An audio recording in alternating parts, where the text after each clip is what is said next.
ఎందుకు ఇలా స్టూడెంట్స్ తో హార్ష్ గా బిహేవ్ చేస్తున్నారు? కాదు సార్, వచ్చినప్పటి నుంచి ఒకటే గోల. That's not right, that's not right. ఏం చెప్పినా వినడం లేదు. Please get out of my sight. Okay sir. ఏం మనిషి అయ్యా. కదా దీనికంటూ కొన్ని రూల్స్ అండ్ రెగ్యులేషన్స్ ఉన్నాయి. ఫర్ ఎగ్జాంపుల్, ఐడి కార్డ్ తీయకూడదు, జీన్స్ టీ షర్ట్ వేయకూడదు, మొబైల్ ఫోన్స్ యూజ్ చేయకూడదు, సీనియర్ జూనియర్ గ్యాంగ్ చేరకూడదు, ఈ స్పోర్ట్స్ కల్చరల్స్ అని ఎలాంటి ఎక్స్ట్రా కరిక్యులర్ యాక్టివిటీస్ ఉండకూడదు. ముఖ్యంగా ఈ కాలేజ్ క్యాంపస్ లో అబ్బాయిలు అమ్మాయిలు మాట్లాడుకోకూడదు. అయితే మనం పెళ్లి చేసుకోలేమా?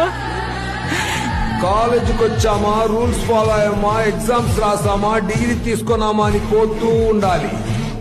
ఇక్కడ నా మాట కాదని ఎవరైనా ఏదైనా చేయాలనుకుంటే నిన్ను డిగ్రీ తీసుకొని మనం అర్థమైందా?